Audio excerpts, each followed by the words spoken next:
Un saludo para todos mis estimados estudiantes que estén visualizando el video. En esta ocasión vamos a hacer una discusión sobre algunos de los principales aportes que han hecho a la teoría sociológica contemporánea algunos autores, sociólogos y pues otros pensadores.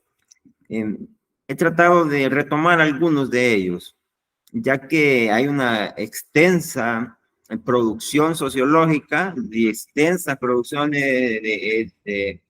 hay diferentes escuelas sociológicas que retoman a la sociología desde un contexto contemporáneo, pues, pero vamos a ver algunos de ellos. Entonces, lo que se busca es de que en competencias que comprendan conceptualmente algunos de los aportes de las teorías sociológicas contemporáneas, que comparen las diferentes teorías sociológicas contemporáneas y tengan interés por comparar las diferentes teorías sociológicas contemporáneas. Entonces, iniciemos.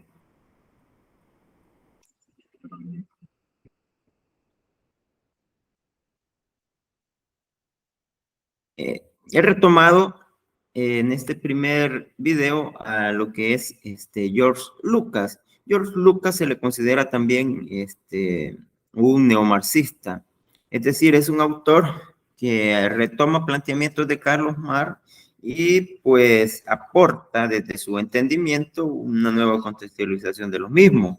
Él fue es de Hungría. Nació el 13 de abril de 1885 y murió el 4 de junio de 1971. Fue filósofo, sociólogo marxista y se le considera hegeliano y un crítico también literario de Hegel. Nacido en una familia judía de banqueros de Budapest, en 1906 se graduó en Ciencias Políticas en la Universidad de Kolosambard y después estudió en Berlín y en Heidelberg. La principal aportación de George Lucas a la teoría marxista es su trabajo sobre dos ideas principales. Una de ellas es la reificación y la conciencia de clases. Entonces, George Lucas parte del concepto marxista de mercancías, que para él era el problema estructural central de la sociedad capitalista.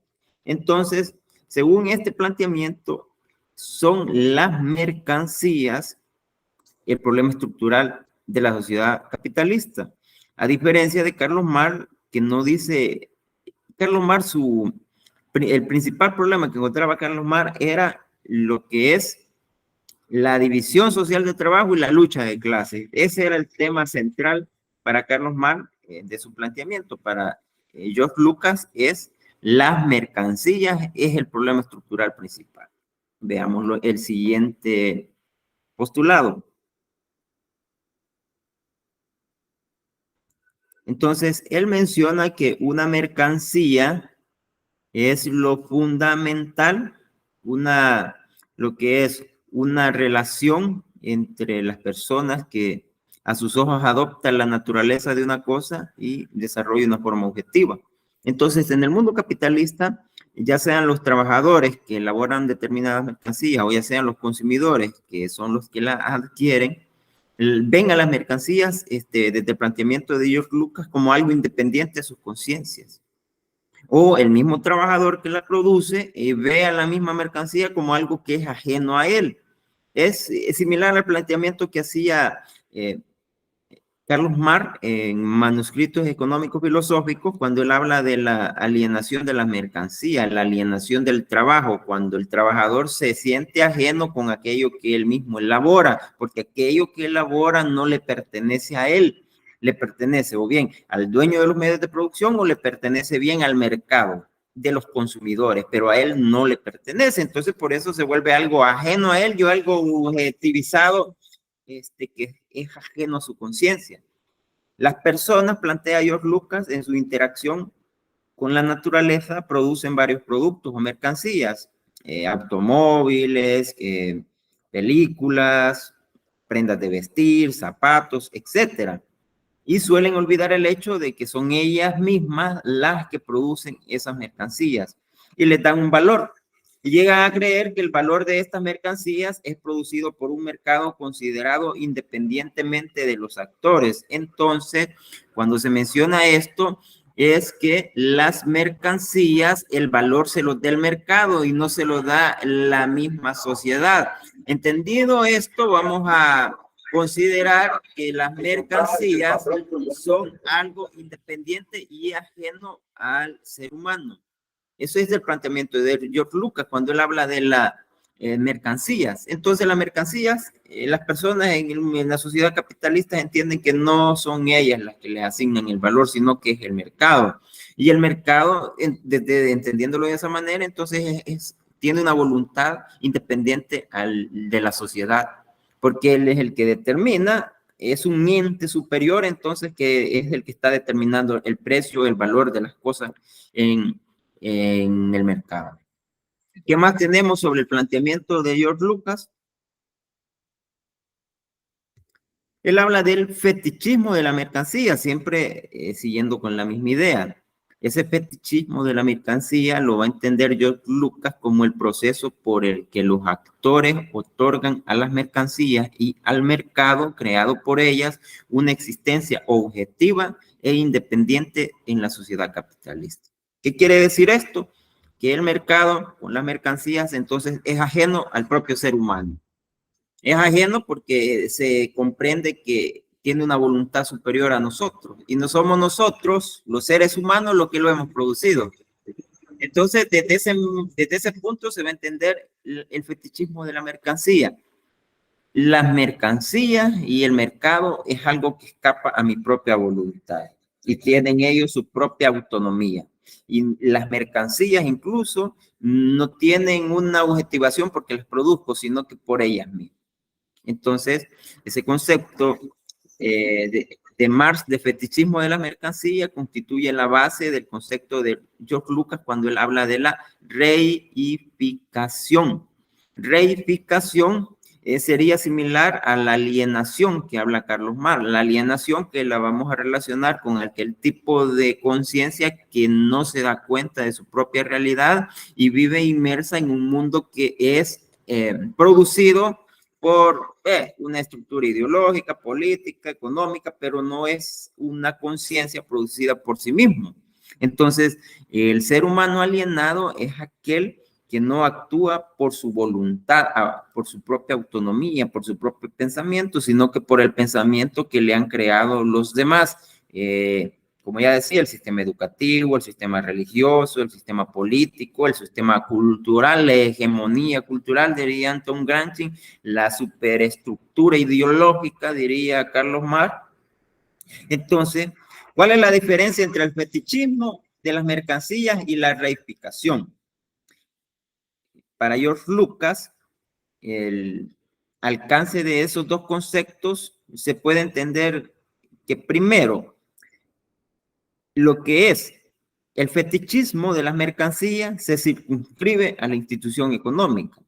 Entonces, el que se sienta ajeno una persona con las mercancías y que se sienta ajeno al mismo mercado, eso únicamente corresponde a la institución económica. Recordemos que hay una estructura en la sociedad que se puede entender como una estructura económica, social, política y cultural. Entonces, el fetichismo de la mercancía para George Lucas se produce dentro de la estructura económica.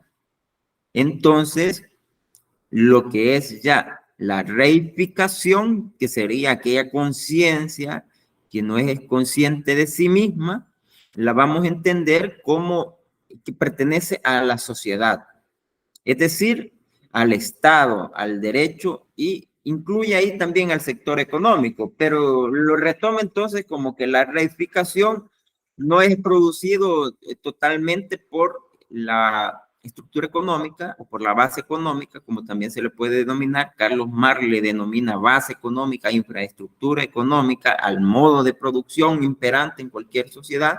Entonces, para George Lucas, la reificación, es decir, esa conciencia alienada de sí misma, es producida por el Estado o por la sociedad misma. Y entonces ahí tenemos uno de los dos de los principales aportes de este neomarxista que se puede entender como parte de los planteamientos de las sociologías contemporáneas. Pasemos al siguiente autor.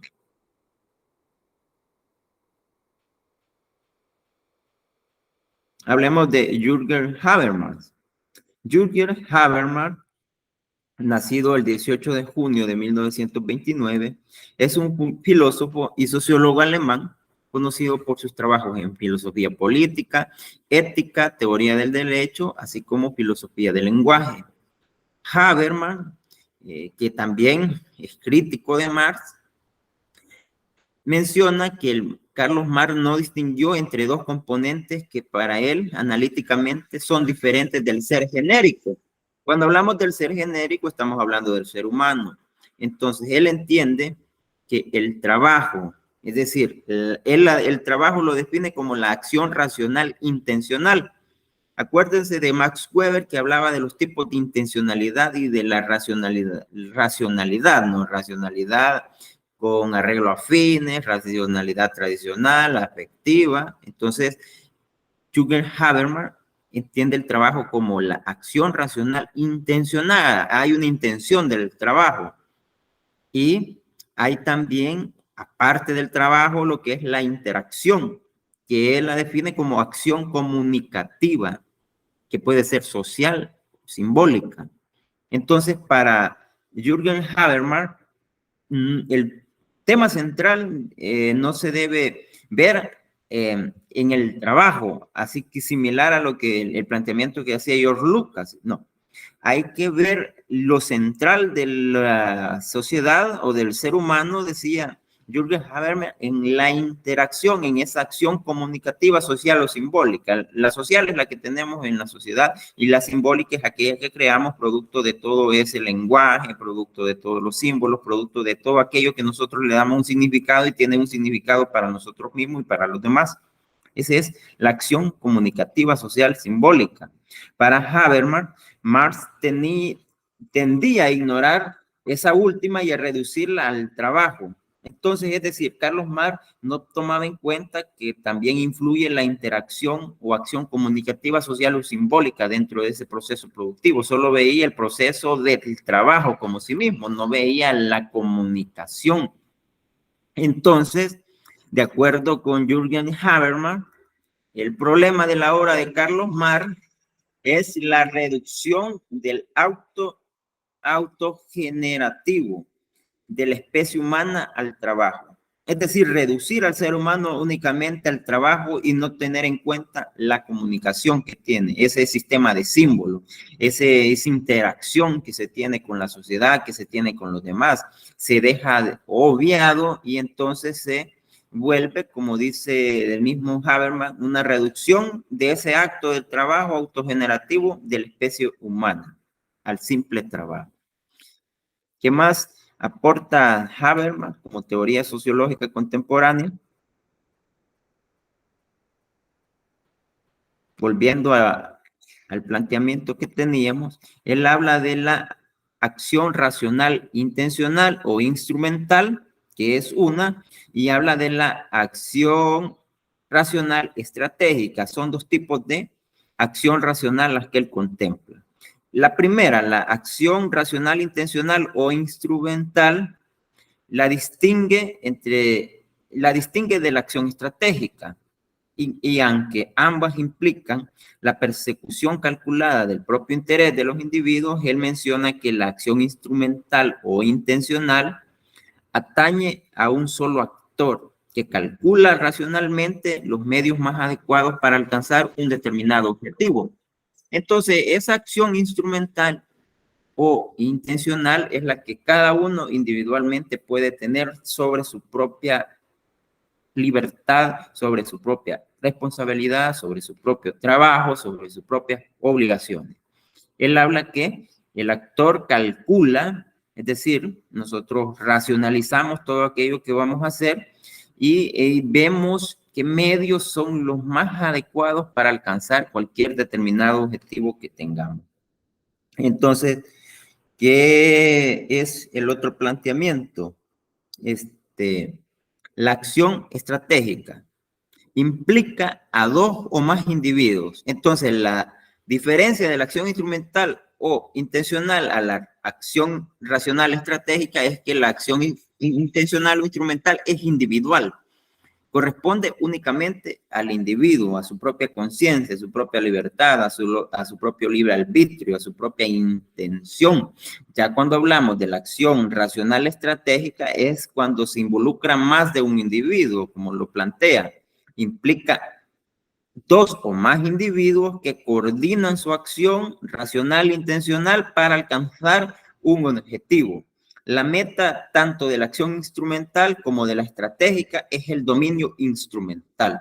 Entonces, ambas acciones, la intencional, instrumental y estratégica, constituyen lo que es el dominio instrumental. El dominio instrumental, ya sea de la propia realidad social, ya sea de la propia realidad.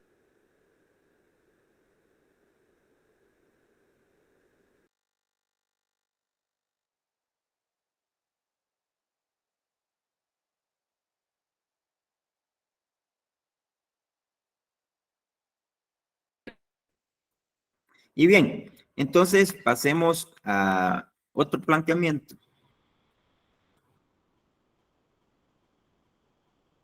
Habermas se interesa más por la acción comunicativa. Entonces, él no ve la razón intencional o instrumental, sino que se enfoca más en la acción comunicativa, es decir, en los sistemas comunicativos. Él menciona que en las acciones de los agentes implicados, en ellas se coordinan no mediante los cálculos egocéntricos del éxito, sino mediante actos para lograr la comprensión. En la acción comunicativa, plantea Habermas, los participantes no se orientan principalmente hacia su éxito, persiguen sus metas individuales con la condición de que sean capaces de armonizar sus planes de acción sobre las bases de las definiciones comunes de las situaciones. Es decir, que en la acción comunicativa también tiene relación aquello de que para alcanzar las metas debe de tener como condición que éstas armonicen con los planes de acción sobre la base de las definiciones comunes de las situaciones. Es decir, la sociedad ya tiene un estandarizado qué es lo que espera de los individuos. Entonces, en mi acción comunicativa, yo espero entrar dentro de esos estándares a través de mis decisiones. Entonces, Habermas plantea que mientras el fin de la acción racional e intencional es alcanzar una meta, el objetivo de la acción comunicativa es lograr la comprensión comunicativa. Entonces, es evidente que hay un importante componente lingüístico en la acción comunicativa. Sin embargo, tal acción incluye más componentes que los actos lingüísticos o las expresiones no verbales equivalentes. Entonces, para Habermas, el individuo, aparte de ser un individuo productivo, es un individuo comunicativo. Es importante comprender los sistemas comunicativos, no sea, como lo plantea en lo último, no sea lingüístico, no solamente desde el punto de vista lingüístico o de las expresiones no verbales equivalentes, sino que en todo lo que encierra en sí mismo el acto de la comunicación, el acto comunicativo.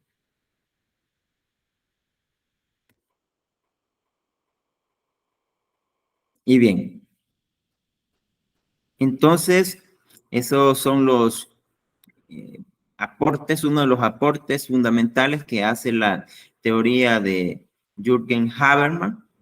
Tiene muchos más, pero por cuestiones de tiempo, pues los vamos a quedar con eso y con los planteamientos también que mencionábamos al principio del video de George Lucas. Entonces,